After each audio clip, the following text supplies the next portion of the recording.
အားလုံးပဲမင်္ဂလာပါကျွန်တော်တို့ဘာစီလိုနာအသင်းကတော့ဒီနေ့ညမှာကစားခဲ့တဲ့ဒီပိုအလာဘတ်နဲ့အိမ်ဝင်းပွဲစဉ်မှာ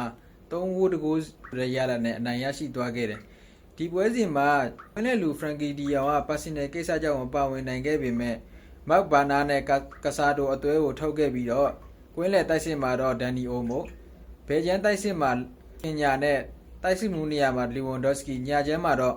လမင်ယမားတို့ပွဲထွက်ခဲ့တယ်တိုက်စစ်မှုရာဖင်ညာပါဝင်လာခြင်းကကျွန်တော်တို့အသင်းရဲ့ဘယ်ကျန်းတိုက်စစ်ကိုအတော်လေးကိုအလုပ်ဖြစ်ခဲ့ပြီးပွဲစပွဲမှာပြန်ပဲရဲ့ဦးဆောင်ကိုပေးခဲ့ရပေမဲ့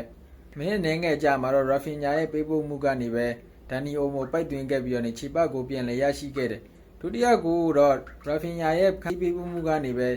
ချော်ထွက်ပြီးတော့မှလမင်ယမားကပိတ်သွင်းပြီးတော့ဒုတိယကိုရရှိခဲ့ပြီးတော့ပထမပိုင်းပြီးသွားခဲ့တယ်ဒုတိယပိုင်းမှာတော့နီးပြအနေနဲ့